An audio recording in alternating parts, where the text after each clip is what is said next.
China was a feudal country for a very long time, and it remained so even in the 20th century till 1949, when the Chinese Revolution sent feudalism to its grave and also got rid of foreign imperialist control.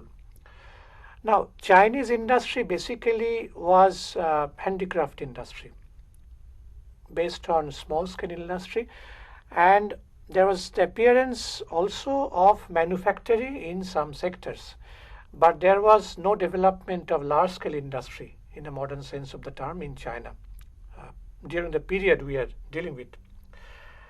And when we go on to deal with the development of industrial capitalism in China, we will have to keep three important features in our mind. The first feature is that unlike the Western world or unlike Britain, industrial capitalism in China developed not in an independent country. In Britain, it developed in an independent country. Britain was never colonized by any foreign power. But China was on the process of a transition after the Opium War, after the signing of the Treaty of Nanking in 1842, and when feudal China was being transformed into a semi-feudal and semi-colonial one. So it was when China was undergoing this process of transition from one stage to another, it was at that point of time that large-scale industries were introduced into China. So the way industrial capitalism developed in Britain was different from the way it had developed in China. The second feature was that in Britain, industrial capitalism developed after defeating feudalism. Some of you must have known about the Wars of the Roses of the late 14th century, then the coming of the Tudor monarchy, then the Stuart monarchy. And there was a rise of the gentry, dissolution of the monastic lands, rise of the gentry. And a new class emerged, which was a landowning class, but with capitalistic tendencies. And then there was a mid-17th century civil war. And when industrial capitalism developed in Britain, it developed on the ruins of the feudal system. Feudalism was abolished, and in its place, we have the system of industrial capitalism in the case of Britain. But in China, what we see is that there was no abolition of feudal system, but an adjustment with it. So it did not arise, it did not develop on the ruins of the feudal system, but it made an adjustment to the feudal system. And the bourgeoisie, which played a role in the development of industrial capitalism, was called the comprador bourgeoisie, which acted as agents of Western capitalist bourgeoisie. That is the second feature.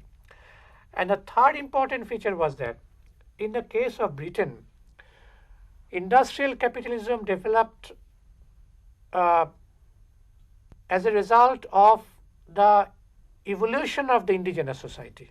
It was an indigenous product with hardly any interference from outside. But in the case of China, it was a transplantation from the Western countries.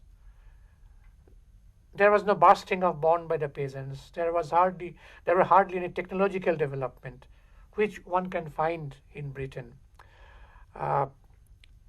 And the industrial capitalism that developed in China was an importation from outside. It was industrial capitalism which developed in a different historical context and which was superimposed on the Chinese soil. Here, the cases are more or less similar with what one can find in our country, that is in India. Now, the emergence of China's modern industry began in the second half of the 19th century. A large number of foreign powers were very busy setting up modern industries after extracting one humiliating treaty after another from the Chinese government. And the Chinese government succumbed to all the Western pressure during this period, that is second half of the 19th century. One treaty followed by another, then by another, and so on and so forth. And in fact, from the 1940s, Britain started setting up modern industries in Hong Kong. British firms like Jardine, Matheson and Company enjoyed a monopoly over the opium trade. There were Indian collaborators, Indian businessmen, business houses like the Tatas, Birlas, and others. They were very much tied up with British capital at that point of time, and they were instrumental in exporting Indian opium to the Chinese market. And at that point of time, British, American, French, and German capitalists, they began shipyards, steamship companies, filiatures, brick, tea factories, printing presses in different parts, particularly in Shanghai, in Canton, and in Amoy. Now, these industries were set up not with an eye to the economic development of China, but for the export of commodities. All were export oriented. There was a clearly export orientation. There was also the plunder of raw materials and cultural aggression into China. After that, we have investments in coal and iron industries, all in the second half of the 19th century. Not only foreign merchants, but Chinese compradors, Chinese scholar gentry officials, landowners, they also made investments as collaborators in those industrial ventures. Now, all these were heavy industries, not light industries, not small-scale industries, but heavy industries. Now, that constituted the first phase of industrialization.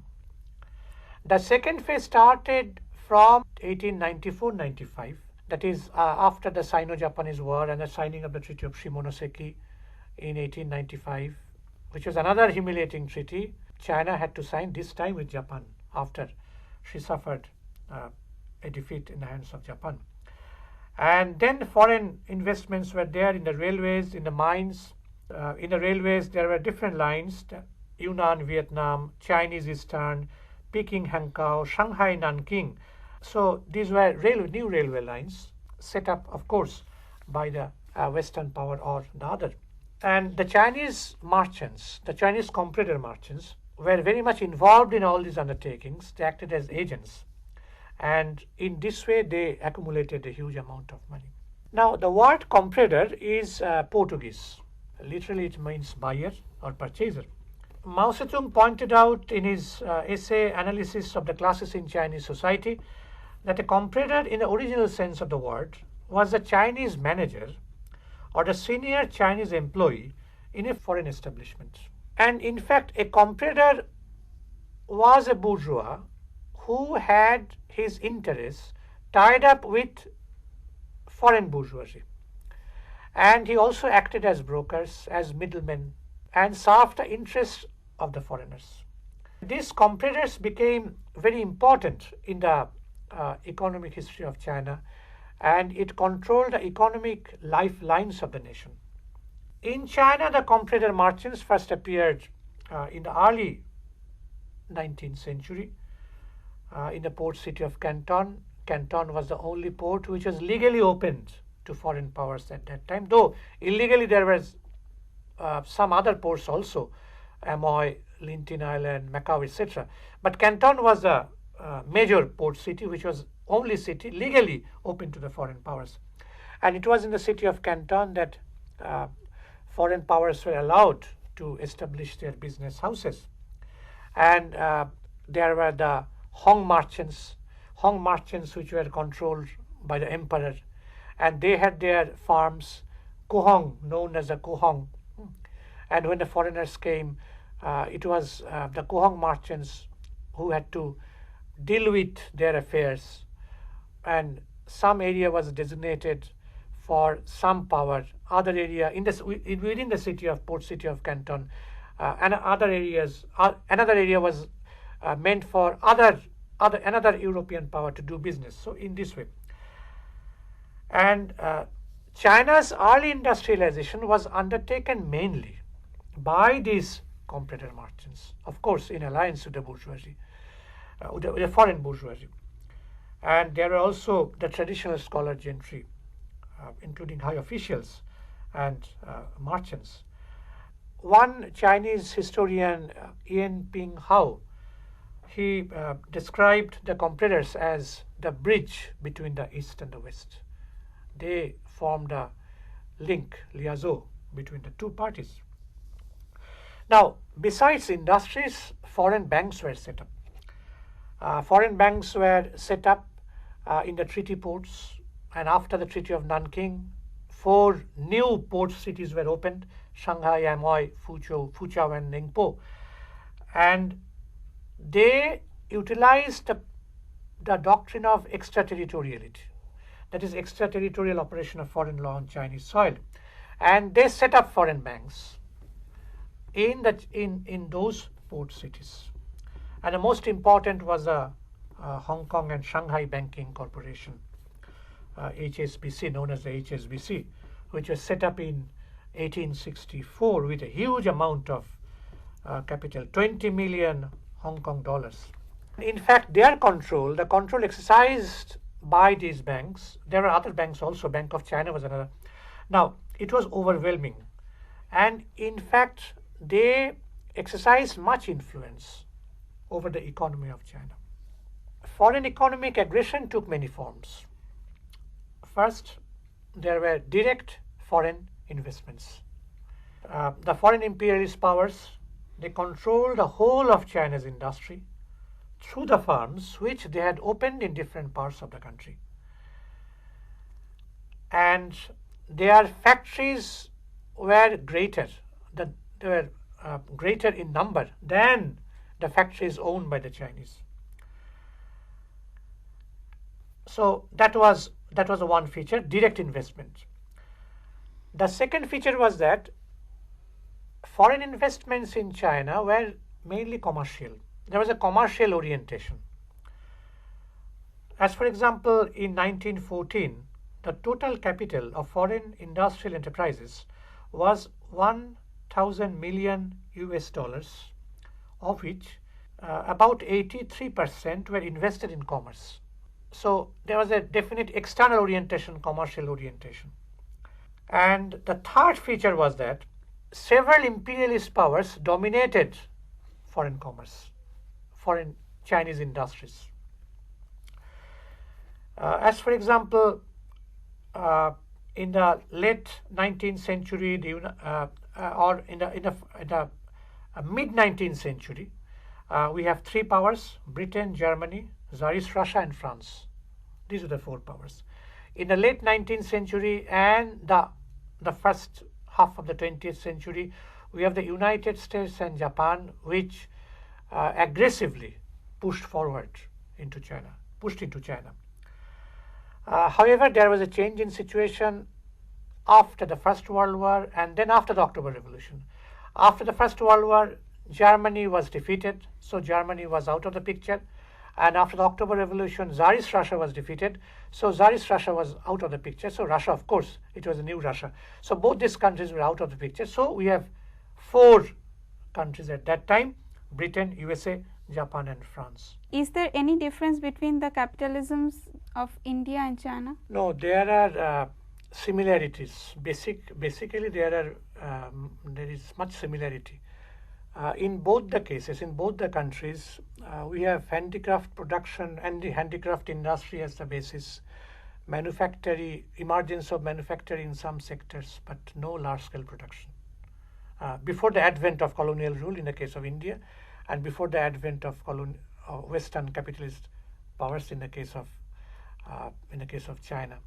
In both the cases, first of all, in both cases, industrial capitalism developed in a dependent country or semi-dependent country. In the case of China, it was semi-dependent, one can say. In the case of both the countries, China and India, there was an adjustment with feudalism. New feudal classes emerged in India. Feudal classes definitely were there. They were the ruling classes, the scholar gentry, officials. And the third feature was that industrial capitalism was not the product of the indigenous evolution of Indian or Chinese societies. And in both the cases, it was a transplantation from the West. So there are basic similarities here between the 2 countries. Now, the First World War opened up new possibilities for the industrial development of China. One obvious reason was that it was a war situation, and so foreign trade was totally disturbed. Britain was very busy in the European theatre of war, not only in the European theatre, but also in Asia also. Anyway, but trade was affected. And so the Chinese bourgeoisie, this time they were the national bourgeoisie, they got some sort of breathing space to develop new industries. And this was the second stage of China's industrialization, which embraced a period from 1914 to 1924. This period has been described by a scholar named Marie-Claire Bargier as the golden age of the Chinese bourgeoisie. In her opinion, this industrialization was imposed from above when the Manchu state played an important role in the last stage of its decay. In the earlier phase, the main needs of the state was the militarization and the development of heavy industries. That was also the period in the 19th century early stage. A number of peasant revolts, peasant rebellions had been taking place, and there was the need for strengthening the armies, armed forces, and that was another reason why so much emphasis was put on armaments, on weapons, arsenals, etc. Anyway, now, so there was, in the earlier phase, there was an emphasis on heavy industry, but in this phase, in a new phase, which started after the beginning of the First World War, we have the development of consumer goods industries, small-scale industries, light industries, etc. One can mention textiles, food, cigarette, sugar, hat, soap, glassware, napkin, carpet, sewing machine, wine, etc. So these were the new national industries, and side by side there was also development of national banks. And here the people who invested in these industries were not the comprador merchants, comprador bourgeoisie, but they comprise the national section of the Chinese bourgeoisie. The Chinese bourgeoisie was split up into two sections, the comprador and the national. And here that was a period of the efflorescence of the national bourgeoisie in China. However, they could not develop much because soon after the end of the First World War, there was a reversal to the old situation. So foreign powers again came, new powers. Japan became very aggressive after that. The gradual penetration of foreign powers into China from the second half of the 19th century deeply disturbed the Chinese social structure, besides other things. Now, Chinese society traditionally was based on a four-class hierarchy. Scholar officials, called Shi in Chinese, or the landowners, landowning elements, they were the ruling classes. Peasants were Nung, artisans were Kung, and then the merchants, that is the Shang. This was a Confucian concept. Now, this concept was thrown overboard as a result of the new development, and we have the emergence of new social classes, no doubt. The first important social class, of course, was the very active commercial bourgeoisie, the comprador bourgeoisie, and they minted money out of their foreign connections throughout the second half of the 19th century. And then we have, of course, there was also the national bourgeoisie that developed during that period, a new bourgeoisie. And then we have the working class. Whenever we talk about the bourgeoisie, we also talk about the working class, because without the working class, the bourgeoisie cannot exist. And as the Chinese national bourgeoisie got some sort of a breathing space during the First World War, so Chinese small and medium-sized industries developed, and a large number of workforce got absorbed in many industries. There is a book by Sheno on the labor movement in China, a very authoritative book on the labor movement in China. According to Sheno, during 1915 to 20, the total number of workers employed in the textile industries was 3 lakhs in some major centers. Shanghai was the most important industrial center at that time and even later. In the chemical industries, we have 1.19 lakhs. In the food processing or foodstuffs industry, we have 1.5 lakhs. In the metallurgical industry, we have 26,000. In miscellaneous various other industries, we have 35,000 workers. And apart from the workers, we have the modern intelligentsia. It was a very distinct social group, despite the fact that it was closely tied up with the bourgeoisie. And this intelligentsia was no doubt the product of Western education during the last days of Manchu rule. And it was these scholars who replaced Confucian. They brought about changes. In fact, there were late Qing reforms which brought about changes in educational system. A new educational system, Western type of system, replaced the old Confucian type of system. Universities were set up, technical colleges were set up, middle schools were set up. Many people were active, journalists were very active, and many of them teachers belonged to provincial associations, etc. And in fact, the young students studying in the schools, high schools, studying in the colleges, both men and women, and they played an active part in the May 4th movement of 1919.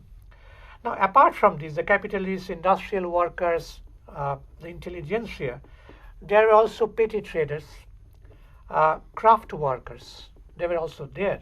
And they constituted a very large portion of the Chinese people, Chinese workforce.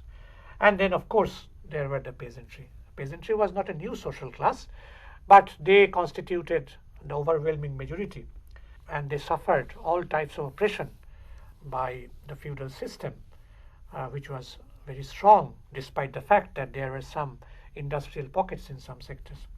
What we have seen is that industrial capitalism in China developed in a dependent country with adjustment with feudalism, and it was not the product of the indigenous evolution of the Chinese society, unlike what we find in Britain, but like what we find in India.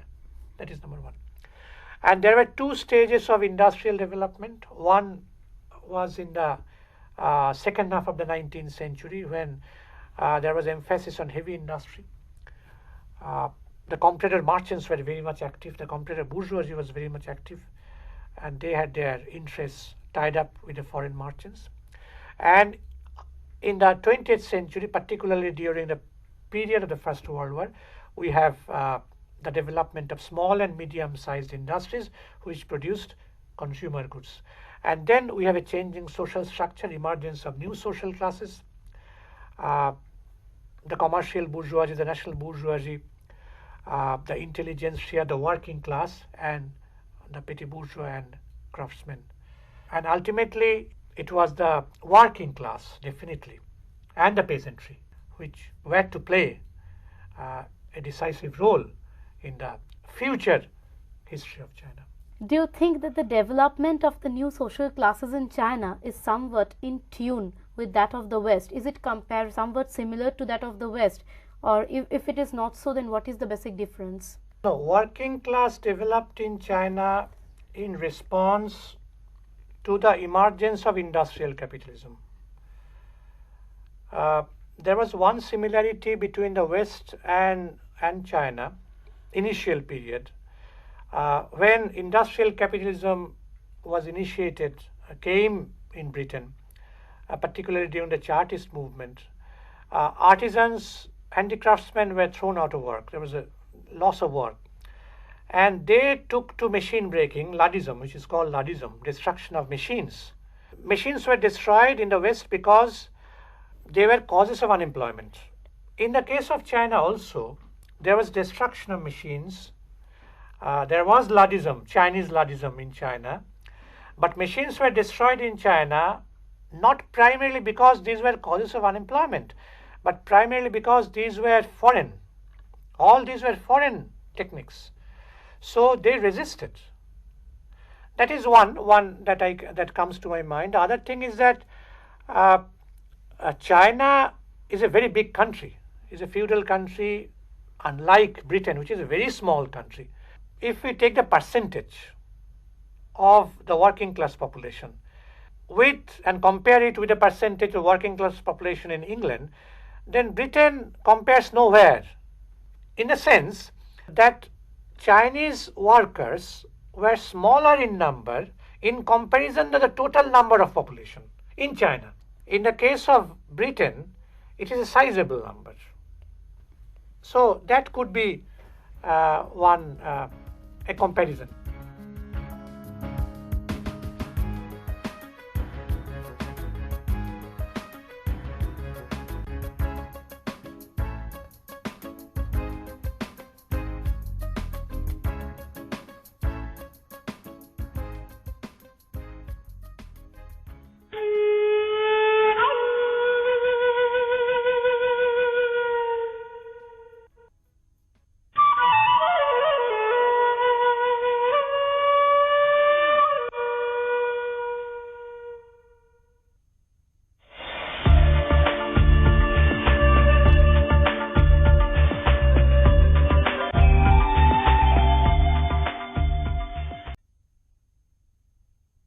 China was a feudal country for a very long time, and it remained so even in the 20th century till 1949, when the Chinese Revolution sent feudalism to its grave and also got rid of foreign imperialist control. Now, Chinese industry basically was handicraft industry based on small-scale industry, and there was the appearance also of manufacturing in some sectors, but there was no development of large-scale industry in the modern sense of the term in China during the period we are dealing with. And when we go on to deal with the development of industrial capitalism in China, we will have to keep three important features in our mind. Developed after defeating feudalism. Some of you must have known about the Wars of the Roses of the late 14th century, then the coming of the Tudor monarchy, then the followed by the two Stuart monarchy. And there was a rise of the gentry, dissolution of the monastic lands, rise of the gentry. And a new class emerged, which was a landowning class, but with capitalistic tendencies. And then there was the mid-17th century civil war. And when industrial capitalism developed in Britain, it developed on the ruins of the feudal system. Feudalism was abolished, and in its place, we have the system of industrial capitalism in the case of Britain. But in China, what we see is that there was no abolition of feudal system, but an adjustment with it. So it did not arise, it did not develop on the ruins of the feudal system, but it made an adjustment to the feudal system. And the bourgeoisie, which played a role in the development of industrial capitalism, was called the comprador bourgeoisie, which acted as agents of Western capitalist bourgeoisie. That is the second feature. And the third important feature was that in the case of Britain, industrial capitalism developed as a result of the evolution of the indigenous society. It was an indigenous product with hardly any interference from outside. But in the case of China, it was a transplantation from the Western countries. The first feature is that unlike the Western world or unlike Britain, industrial capitalism in China developed not in an independent country. In Britain, it developed in an independent country. Britain was never colonized by any foreign power. But China was on the process of a transition after the Opium War, after the signing of the Treaty of Nanking in 1842. and when feudal China was being transformed into a semi-feudal and semi-colonial one. So it was when China was undergoing this process of transition from one stage to another, it was at that point of time that large-scale industries were introduced into China. So the way industrial capitalism developed in Britain was different from the way it had developed in China. The second feature was that in Britain, industrial capitalism